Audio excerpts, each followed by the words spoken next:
தேரேஷ்மி நல்லா இருக்கு. ஆக்சுவலாக படம் பிடிச்சிருக்கு. நம்ம தமிழில் பார்க்குறதுனால வந்து எப்படின்னா, நம்ம தமிழ் படத்துலேருந்து ஒரு 4-5 படம் காப்பி அடித்த மாதிரி ஃபீல் ஆகுது. நான் தனுஷ் ஃபேன் பட் சொல்கிறேன், பட் ஹிந்தியில் அந்த மாதிரி படம் வரல. ஸோ அந்த ஆடியன்ஸ்க்கு வந்து இந்த படம் ரொம்ப பிடிக்கும். பட் நம்ம தமிழ் ஆடியன்ஸ் பார்க்கும்போது 1-2 சீன்லாம் இந்த படத்துலேருந்து எடுத்திருக்காங்க, இந்த படத்தில் எடுத்துலாம் கரெக்டாக சொல்லிடுவாங்க. அதுவும் அப்பா இறந்து போகிற சீனு நிறைய இருக்குது. நிறைய வந்து நம்ம தமிழ் படத்துலேருந்தே அங்கங்கே ரொம்பலாம் எடுக்கல, அந்த ஒரு கான்செப்ட் மேபி. பட் படம் நல்லா இருக்குது, பார்க்கலாம். படம் ரொம்ப லென்த்து கொஞ்சம் இருக்குது. லேக் மாதிரி தெரியல, கொஞ்சம் எப்படா இன்டர்வல் விடுவா அந்த மாதிரி ஃபீல் ஆச்சு இருக்கு. ஆமாம், எனக்கு பிடிச்சிருந்துச்சு. பட் ஒரு நார்மல் ஆடியன்ஸாக பார்க்கணும்னா ரொம்ப லென்த்து கொஞ்சம் அதிகமாக இருக்குது, அதை ஷார்ட் பண்ணியிருக்கலாம். ஃபேமிலி ஆடியன்ஸ் தெரியல எனக்கு. சாங்ஸ் வந்து ஆக்சுவலாக ஹிந்தியில் நல்லா இருக்குது, தமிழில் எப்படின்னு எனக்கு தெரியல, ஒன்றும் பார்க்கல. அந்த டைட்டில் சாங் போடவே இல்லை படம் ஃபுல்லாக, அதுதான் கொஞ்சம் இதுவாக இருக்குது. டைட்டில் சாங் ரொம்ப நல்லா இருந்துச்சு. அங்கங்கே ஏஆர் ரகுமானோட மியூசிக்கை போட்டு கொஞ்சம் ஒரு கூஸ் பம்ப்ஸ் மாதிரி. உண்மையாக சொல்லணும்னா ஒரு சீன் போது வச்சுக்கோங்களேன், சரி எப்படா டக்குன்னு அவருக்கு போட்டு நம்மளுக்கே ஒரு மாதிரி ஆயிடுது. ஸோ படத்தோட ஹீரோ தனுஷ்னு சொல்கிறது ஏஆர் ரகுமான் சொல்லலாம். அட்ரங்கி ராஞ்சனா மாதிரி ஏதாவது ஒர்க் அவுட் ஆச்சுங்களா அந்த மாதிரி? டு பி ஆனஸ்ட் இல்லை, நான் வந்து ரொம்ப எதிர்பார்த்து தான் வந்தேன். ஸோ இந்த இது வயசு ஆக்சுவலாக நான் தமிழில் பார்க்க தேவையில்ல, டப்பிங் வயசு இதுவாக இருக்கும் சொல்லிட்டு ஹிந்தியில் போய் பார்த்தேன். அட்ரங்கி ராஞ்சனா மாதிரி வரல, ஒரு கேமியோ இருக்கும் லிங்க் பண்ணுற மாதிரி ஸ்டோரி, அது ஒன்று இருக்குது. ஓகே, படம் நல்லா இருக்குது, டீசெண்டாக இருக்குது, நல்லா இருக்குது.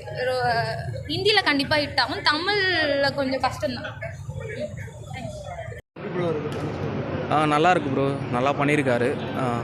ஆனந்த் எல்ராய் கூட இது 3rd காம்போ. ஃபஸ்ட்டு வந்து அம்பிகாபதி நடிச்சிருந்தார், அதுக்கப்புறம் அட்ராங்கிரே.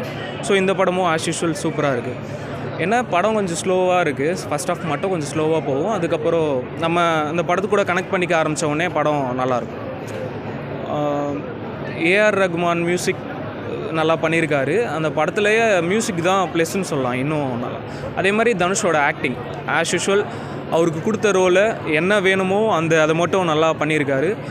ஹீரோயினி வந்து கீர்த்தி சனம், அவங்க வந்து ஆக்சுவலி ஹிந்தி ஹீரோயினில் தனுஷ் கூட பேர் பண்ணதில் இவங்க பெஸ்ட்டுன்னு சொல்லலாம். இன்னும் நல்லா சூப்பராக பண்ணியிருக்காங்க ஆக்டிங்கு. ஏன்னா இந்த படத்தில் ஹாப்பி எண்டிங்கில் அவங்க 2 பேர் காம்போவில் திருப்பி இன்னொரு படம் வந்து ஹாப்பி எண்டிங்காக இருந்தால் இன்னும் நல்லாயிருக்கும் அப்படின்னு தோணும். அப்படி தான் ப்ரோ சொல்லுவாங்க. என்னென்னா அம்பிகாபதி வந்து ரிலீஸ் ஆன டைமில் நம்ம யாருமே அதை ரிசீவ் பண்ணிக்கவே இல்லை. ஆனால் 10 வருஷம் கழிச்சு இப்போது இந்த இயரில் தான் ரீரிலீஸ் பண்ணாங்கன்னு நினைக்கிறேன். லைக் ஜூலை ஆகஸ்ட் அந்த டைமில் எல்லோரும் ஃபயர் விட்டாங்க, சூப்பராக இருந்துச்சு அப்படின்னாங்க. எதையுமே மாற்றலை, இல்லை கிளைமேக்ஸை மட்டும்தான் மாற்றினாங்க. ஆனால் படம் சூப்பர் அப்படின்னு சொல்லிட்டு சொன்னாங்க. அதான் அது போய் சேர்றதுக்கு இந்த படம் வந்து ஆக்சுவலி ரிலீஸ் ஆனதே நிறைய பேருக்கு தெரியல, ப்ரொமோஷன் தமிழில் இல்லைன்னு நினைக்கிறேன். ஆனால் ஹிந்தியில் நல்ல ரீச், ஹிந்தியில் கண்டிப்பாக அந்த படம் ஹிட் ஆகும். அதே மாதிரி ஸ்லோவாக ஓடிடியில் வந்தோடனே மேபி இவங்க எல்லாம் பார்த்துட்டு நல்லா இருக்குன்னு சொல்லுவாங்கன்னு நினைக்கிறேன். நல்ல படம். ரீரிலீஸ்லாம் இப்போ இன்றைக்கி நிறைய படம் ரீரிலீஸ் ஆகிருக்கு, அஜித் சார் படம்லாம் ஆகிருக்கு. ஸோ அதனால் சின்ன ஒரு இது ஓப்பனிங் கம்மியாக இருக்காங்க. சீரியல் மாதிரிலாம் யாரும் சொல்லியிருக்க மாட்டாங்க ப்ரோ. நீங்கள் சொல்கிறீங்க கண்டென்ட் வேணுமா ப்ரோ? நல்ல கண்டென்ட் நல்லா இருக்குது.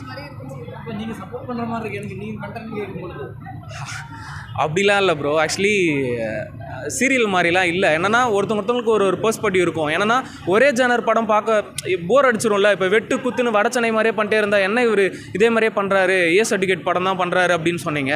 இட்லி கடை மாதிரி ஃபீல் குட் படம் கொடுத்தோடனே ஃபீல் குட் படம் என்ன இது ரொம்ப ஸ்லோவாக இருக்குது அப்படின்னு சொல்கிறீங்க. எப்படி தான் இருக்கணும்? அவர் வெஸ்டர்ன் ஆக்டர், எல்லா ஜானரும் பண்ணணும்னு ஆசைப்பட்றாரு. ஆடியன்ஸ் அதை ரிசீவ் பண்ணிக்கிறாங்க. அதனால தான் அவர் பாலிவுட் போயிட்டாரு, ஹாலிவுட்டும் போயிட்டாரு. வேறு என்ன வேணும்? ஸோ நல்லா இருக்குது ப்ரோ. ஆனால் பெர்ஸ்பெக்டிவ் தான், ஆடியன்ஸோட பெர்ஸ்பெக்டிவ். எல்லாருக்கும் டிஃப்ரெண்ட் கைண்ட் ஆஃப் திங்கிங் இருக்கும், ஒருத்தவங்களுக்கு மாறும். நான் தனுஷ் ஃபேனுன்றதுனால சப்போர்ட் பண்ணி சொல்லலை, ஜஸ்ட்டு ஒரு ஆக்டிங், அவரோட ஆக்டிங்காகவே படத்தை பார்க்கலாம். நல்லா நடிச்சிருக்காரு, சூப்பராக இருக்குது. அவர் அழற சீனில் நம்மளை அழ வைக்கிறார். தேங்க்ஸ்.